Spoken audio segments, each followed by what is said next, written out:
যুবদের হাতে কাজ নেই, কর্মসংস্থান বদ্ধ, যুব সমাজ নেশায় আচ্ছন্ন হয়ে পড়ছে।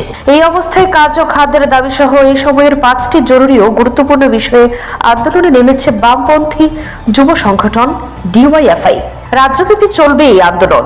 শুক্রবার প্রথম দিনে ডিওয়াইএফআই এর সদর বিভাগীয় কমিটির উদ্যোগে আগরতলায় একটি প্রতিবাদ মিছিল ও সভা সংঘটিত হয়। রাজধানীর কর্নেল চৌমুহনী থেকে তাদের মিছিল শুরু হয়। নেতৃত্বে ছিলেন সংগঠনের রাজ্য সভাপতি পলাশ ভৌমিক, সম্পাদক নবারুণ দেব সহ অন্যান্যরা। মিছিল উল্লেখযোগ্য সংখ্যক যুবদের অংশগ্রহণ করতে দেখা যায়। তারা কেন্দ্র ও রাজ্য সরকারের বিভিন্ন নীতির সমালোচনা করে স্লোগান তোলেন। কাজের দাবিতে এবং নেশার বিরুদ্ধে ডিওয়াইএফআই রাজ্যব্যাপী আমরা আন্দোলন কর্মসূচি গ্রহণ করেছি।